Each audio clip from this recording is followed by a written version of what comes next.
গরু পাচার মামলায় গ্রেফতার হয়ে দীর্ঘদিন ধরে তিহার জেলে বন্দী ছিলেন বীরভূমের বাঘ অনুব্রত মণ্ডল। এদিকে জেল থেকে বের হবার পরে ধীরে ধীরে তিনি রাজনৈতিক জমি ফিরে পাচ্ছেন। তবে ইদানিং আর তার মুখে চড়াম চড়াম ঢাক গুড়বাতাসার মতো সেই ধমক চমক আর শোনা যায় না। এখন তার সুর একেবারেই বদলে গেছে। এবার কৃষ্ণের বেশে ধরা দিলেন কেষ্ট। মাথায় পাগড়ি, কপালে গোপী চন্দনের তিলক, হাতে বাঁশি, এই বেশেই ধরা দিলেন অনুব্রত মণ্ডল। আসুন এক ঝলকে সেই ভিডিওটা আপনাদের দেখাই, দেখুন।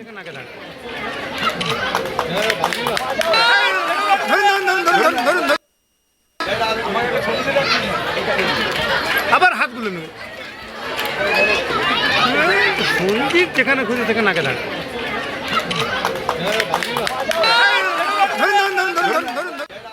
বীরভূম জেলায় তৃণমূলের সংগঠন অনুব্রত মণ্ডলের হাত ধরে একটু একটু করে বেড়েছে। দলের জন্মলগ্ন থেকে শুরু করে বর্তমানেও সেই কাজ তিনিই চালিয়ে যাচ্ছেন। বর্তমানে বলা চলে বীরভূম তৃণমূলের সাজানো বাগানে পরিণত হয়েছে। আর তাই বারংবার মুখ্যমন্ত্রীর কথাতেও কেষ্টর প্রতি ভালোবাসা প্রকাশ পেয়েছে। এতে করে ক্রমশ কোণঠাসা হচ্ছে বীরভূমের জেলা পরিষদের সভাধিপতি তথা কেষ্ট বিরোধী বলে পরিচিত কাজল শেখ। এবার অনুব্রত মণ্ডলকে বীরভূমের পাশাপাশি দায়িত্ব দেওয়া হয়েছে আউশগ্রাম, কেতুগ্রাম, মঙ্গলকোট এবং মুর্শিদাবাদের বড়ইয়া বিধানসভার। অনুব্রত মণ্ডলকে দলনেত্রী নিজে ফোন করে সেই দায়িত্ব দিয়েছেন। এমনকি জেলবন্দি থাকাকালীনও মুখ্যমন্ত্রী অনুব্রত মণ্ডলের জেলা সভাপতি পদ অন্য কাউকে দেননি। এছাড়াও জেল থেকে ফেরার পরে অনুব্রত মণ্ডলকে ফিরিয়ে দিয়েছেন এসআরডি এর চেয়ারম্যান পদ। ফিরিয়ে দেওয়া হয়েছে তার নিরাপত্তার বলয়ও। মানে বলা চলে যে ধীরে ধীরে ফের নিজের ফর্মেই ফিরেছেন অনুব্রত। বীরভূম জেলা তৃণমূল কংগ্রেসের সভাপতি অনুব্রত মণ্ডল বীরভূমের সাঁইথিয়ার 1 নম্বর ওয়ার্ডের গোপীনাথ মন্দির চত্বরে এসে উপস্থিত হন। প্রথমে প্রদীপ প্রজ্বলন করে মন্দিরের সামনে নারকেল ফাটিয়ে এই মন্দিরের উদ্বোধন করেছেন। এই মন্দিরের শুভ উদ্বোধনে এসে জেলা সভাপতি অনুব্রত মণ্ডলের হাতে সাঁইথিয়া পৌরসভার চেয়ারম্যান বিপ্লব দত্ত অনুব্রত মণ্ডলের হাতে তুলে দেন রূপোর তৈরি কৃষ্ণের বাঁশি।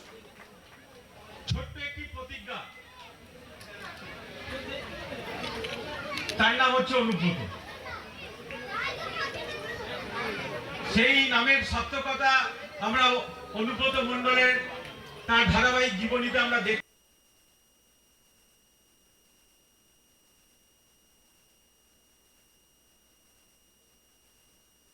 কিছুদিন আগেই বীরভূমের নানুরে বীরভূম জেলা পরিষদের সভাধিপতি কাজল শেখের মাথায় পরিয়ে দেওয়া হয়েছিল রূপোর মুকুট।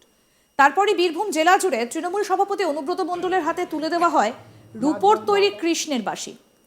এরপর কাজল শেখকে প্রশ্ন করা হয় যে বীরভূম জেলাকে কি জেলার সভাপতি বদনাম করার চেষ্টা করছেন। উত্তরে কাজল শেখ বলেন, হলেও হতে পারে, যা নিয়ে দানা বেঁধেছে রহস্য। আসুন শোনাই আপনাদের কি বলেছেন এই বিষয়ে কাজল শেখ। হলেও হতে পারে, এ বিষয়ে দ্বিমতের কোনো অবকাশ নেই। যেই এটা নিয়ে বক্তব্য রাখছে তিনাকেই বলবো যে তিনি চক্রান্ত করার চেষ্টা করছেন, বীরভূম জেলাকে বদনাম করার চেষ্টা করছেন। বীরভূম জেলা এগিয়ে আছে, বীরভূম জেলা কোনো অংশে পিছিয়ে নেই। দেখুন, আঙুর ফল টক হতে পারে। আঙুর ফল টক কারণ হয়তো খেতে পাচ্ছে না পাওয়ার জন্য বলতে পারে, অনেক কারণ থাকতে পারে। কিন্তু যতদিন বীরভূম জেলার এই চেয়ারে আমাকে মাননীয় মুখ্যমন্ত্রী মাননীয় মমতা বন্দ্যোপাধ্যায় বসিয়েছেন, আমি নিষ্ঠার সঙ্গে সততার সঙ্গে বীরভূম জেলা পরিষদের সকল টিমকে নিয়ে, অর্থাৎ যারা ওয়ার্কার আছে, যারা বীরভূম জেলা পরিষদের কাঠামোর মধ্যে আছে, সকলকে নিয়ে আলাপ আলোচনা সাপেক্ষে এগিয়ে নিয়ে যাচ্ছি বীরভূম জেলাকে। কোনো অংশে কোনো ঘোটালা এখানে নেই। বীরভূম জেলা সততার সঙ্গে নিষ্ঠার সঙ্গে কাজ করে চলেছে এবং সততার সঙ্গে নিষ্ঠার সঙ্গে আগামী দিনেও কাজ করে যাবে। যদিও বিগত দিনে আপনারা অনেক প্রশ্ন করেছেন, আমি তার জবাব দিয়েছি।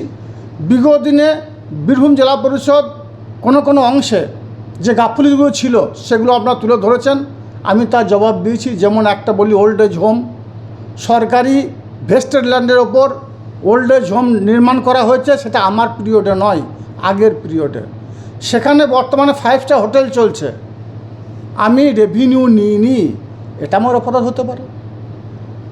বোলপুরে যে সবুজপত্র, আদিবাসীদের প্রপার্টির ওপর সবুজপত্র নির্মাণ হচ্ছে, সবুজপত্র আদিবাসীরা আমার কাছে সে অভিযোগ জানায়, আমি ডিএমকে ফরওয়ার্ড করি এবং সেটা বন্ধ হয়ে যায়।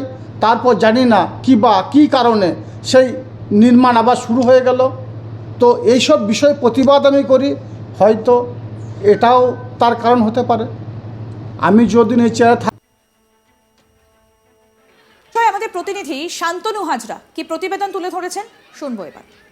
কৃষ্ণর বেশে কেষ্ট ওরফে অনুব্রত মণ্ডলের হাতে এবার রূপোর বাঁশি।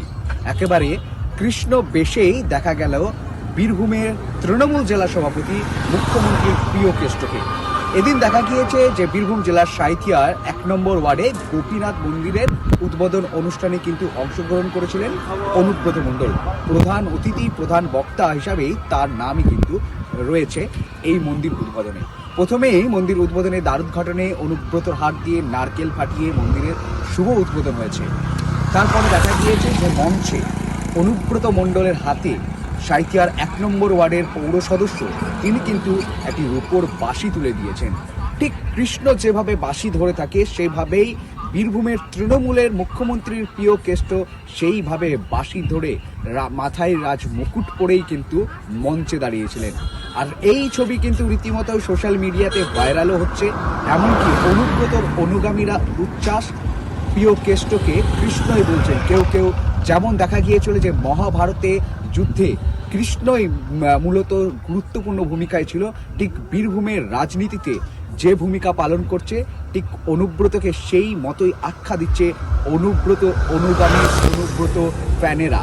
রীতিমতোই কৃষ্ণর বেশে কেষ্টকে দেখেই অনুব্রত অনুগামীদের মধ্যে ব্যাপক উচ্ছ্বাস থাকলেও শাসক বিরোধীরা যে রাজনীতি রয়েছে, যেমন বাম কংগ্রেস, ভারতীয় জনতা পার্টির তরফ থেকে কিন্তু অনুব্রত মণ্ডলকে মূলত একরাশ কটাক্ষ করছে।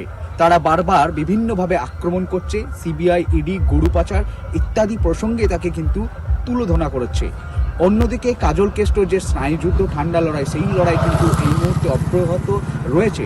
তবুও দেখা গেল যে কৃষ্ণর যে সাজ, একেবারে বাঁশি বাজাতে এরকমটাই দেখা যাচ্ছে অনুব্রত মণ্ডলকে। রূপোর বাঁশি হাতে কিন্তু অনুব্রত মণ্ডল, আর অনুব্রতর অনুগামীরা মূলত একবারে প্রশংসাই করছে, কৃষ্ণের সাথে তুলনা করছেন। এমনটাই কিন্তু চারিদিকে যে সোশ্যাল মিডিয়া সেরকম ঝড়ও উঠছে এবং রাজনৈতিক মহলে কৃষ্ণর বেশে কেষ্ট আর এই ছবি কিন্তু এখন এই মুহূর্তে তীরের গতিতে ভাইরাল হচ্ছে। অন্যদিকে রাজনৈতিক কটাক্ষও রয়েছে অনুব্রতর দিকেই। আবার হাতগুলো নেবে সন্দীপ যেখানে খুঁজে সেখানে নাকে ধাক্কা।